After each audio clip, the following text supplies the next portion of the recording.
साथियों नमस्कार, स्वागत है आपका एक और इस नई वीडियो में। और आप देख रहे हैं बिग इंडिया टीवी। देश में 2024 का लोकसभा चुनाव बेहद करीब है और देश में बनने जा रहा है साथियों एक नया प्रधानमंत्री। लेकिन नया प्रधानमंत्री इस बार कौन सी पार्टी से होगा, कौन से गठबंधन से होगा, ये तो साथियों समय ही तय करेगा। हालांकि साथियों इस बार जनता बीजेपी के विरोध में ज्यादा है। इस बार बीजेपी के जानने मानने वाले भी बीजेपी का पुरजोर खुलकर विरोध कर रहे हैं।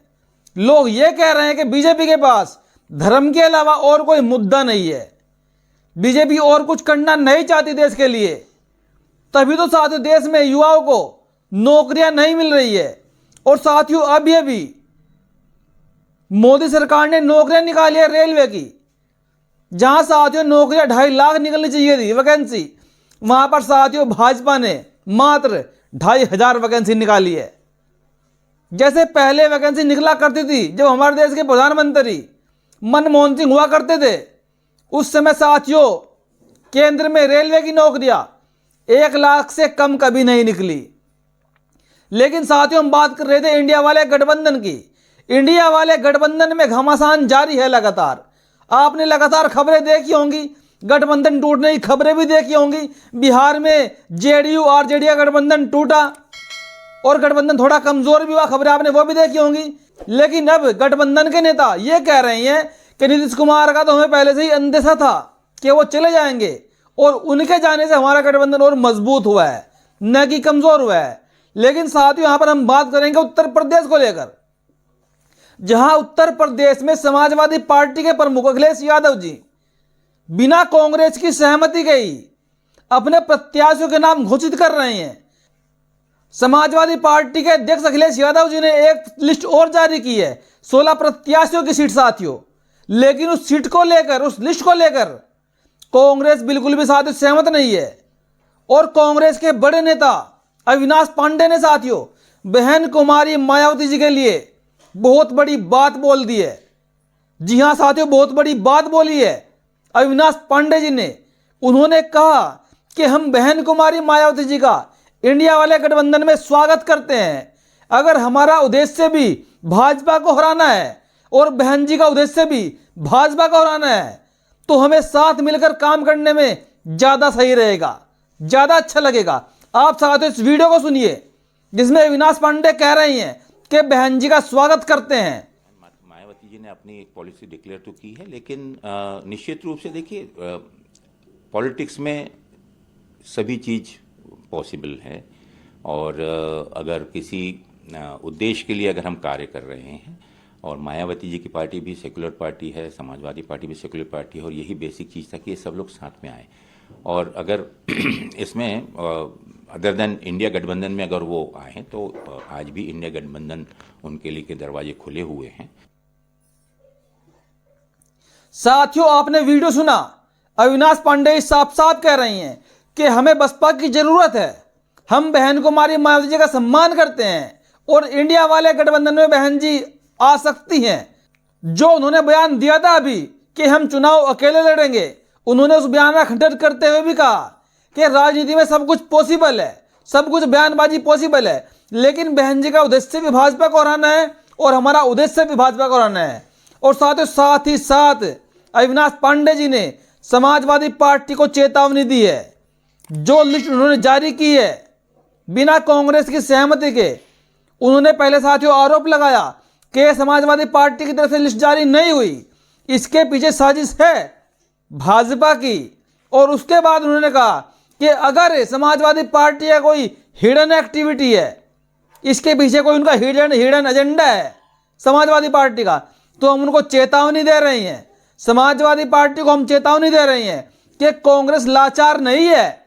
जैसे हम गठबंधन के उसूलों को निभा रहे हैं, ऐसे ही समाजवादी पार्टी को भी गठबंधन के उसूलों को निभाना चाहिए। सुन लीजिए वीडियो में, आप सुनिए। पर इस गठबंधन को सफल बनाने के लिए पूरा सहकार्य सहयोग कर रहा है और आगे भी करेगा समाजवादी पार्टी की तरफ से इस तरीके का। लेकिन सामने से अगर कुछ हिडन एजेंडा अगर क्लियर दिखता है कि अगर कोई हिडन एजेंडा इस प्रकार से हो, और उसको लेकर अगर समाजवादी पार्टी कार्य कर रही है तो जो भी लोग कांग्रेस की ओर या इंडिया गठबंधन की ओर काफ़ी आशा और उम्मीद से देख रहे हैं, कांग्रेस उसमें एक जिम्मेदार राष्ट्रीय पार्टी की हैसियत से निश्चित रूप से इस चीज़ को नहीं होने देगी। अगर इस प्रकार की गतिविधियां हो रही हैं तो निश्चित रूप से गठबंधन के उद्देश्य के विपरीत ही है। कांग्रेस सहयोग कर सकती है, विनम्र रह सकती है, लेकिन कांग्रेस लाचार नहीं। साथियों, आपने सुना अविनाश पांडे जी ने साफ साफ शब्दों में चेतावनी दी है कि हम लाचार नहीं है, कांग्रेस लाचार नहीं है, हम तो गठबंधन के उसूलों को निभा रहे हैं। इसलिए समाजवादी पार्टी को भी अपने उसूलों को निभाना चाहिए और जब इंडिया वाले गठबंधन में समन्वय समिति बनी हुई है तो उसके हिसाब से ही प्रत्याशियों की सूची जारी करे। साथियों, साफ साफ यहाँ पर चेतावनी दी है और इसके पीछे सबसे बड़ा साथियों कारण है कि अगर समाजवादी पार्टी भी छल करना चाह रही होगी, जैसे कि ममता बनर्जी ने बंगाल में किया, अरविंद केजरीवाल के मुख्यमंत्री भगवंत मान जी ने पंजाब में किया, अगर अखिलेश यादव भी कुछ ऐसा ही करना चाह रहे होंगे तो हमारे लिए अखिलेश यादव से बेहतर ऑप्शन उत्तर प्रदेश में है बसपा सुप्रीमो। और साथियों, बसपा सुप्रीमो कांग्रेस के लिए क्यों बेहतर है उसका भी साथियों मैं कारण आपको बताऊंगा। अब आप देख लीजिए, उत्तर प्रदेश के अंदर समाजवादी पार्टी का वोट बैंक है, लेकिन बस साथियों वो उत्तर प्रदेश में ही है। लेकिन साथियों अगर देखा जाए भविष्य के लिए तो समाजवादी पार्टी के पाले में वोट बैंक नहीं है। जो वोट बैंक मुस्लिम समाज का, जिस पर समाजवादी पार्टी के नेता दम भरते हैं, अब वो कांग्रेस का वोट बैंक साथियों समाजवादी पार्टी से इस लोकसभा चुनाव में छिटक जाएगा और आने वाले 2027 के विधानसभा चुनाव में उत्तर प्रदेश के समाजवादी पार्टी को 5% मुस्लिम वोट बैंक भी नहीं मिलेगा, क्योंकि मुस्लिम वोटरों का साफ साफ कहना है कि हमने समाजवादी पार्टी को 95%, आप 100% ही कहिए कि खुलकर वोट दिया, खुलकर समर्थन दिया, लेकिन तब भी भाजपा को समाजवादी पार्टी नहीं रोक पाई। और वो कह रहे हैं कि हमसे साफ साफ गलती हुई है कि अगर हम बहन कुमारी मायावती जी को यानी कि बसपा को हम उसका आधा वोट भी 50% वोट भी ट्रांसफर कर देते तो साथियों उत्तर प्रदेश में आज बीएसपी की सरकार होती और जो अत्याचार मुस्लिमों के साथ प्रदेश में हो रहा है और दलितों के साथ हो रहा है वो अत्याचार नहीं होता। तो साथियों कहीं ना कहीं मुस्लिमों का रुझान तो बसपा की तरफ आ गया है। लोकसभा चुनाव में मुस्लिमों का वोट बैंक बसपा को मिलने वाला है साथियों, कम से कम 50% वोट बैंक। लेकिन 2027 के विधानसभा चुनाव में मुस्लिमों का 100% बसपा के पाले में आने वाला है। और साथियों अखिलेश यादव जी यहाँ पर बहुत बड़ी भूल कर रहे हैं।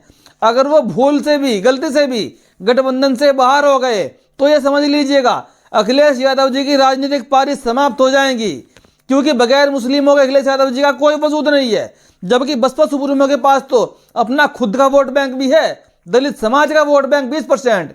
भले ही 2022 में उनको उत्तर प्रदेश में 13% वोट मिला हो, लेकिन बीएसपी का जो लगा बंधा वोट बैंक है साथियों 20 से 25% वोट बैंक है बहन कुमारी मायावती जी का। और इस बार कांग्रेस ने भी साथियों बड़ा दिल करके बहन जी के लिए, गठबंधन के लिए ऑफर दिया है कि बहन जी का हम स्वागत करते हैं, बहन जी का हम वेलकम करते हैं। जो उद्देश्य बहन कुमारी मायावती जी का है भाजपा को हराने का, और वही उद्देश्य साथियों हमारा है कांग्रेस का बीजेपी को रोकने का।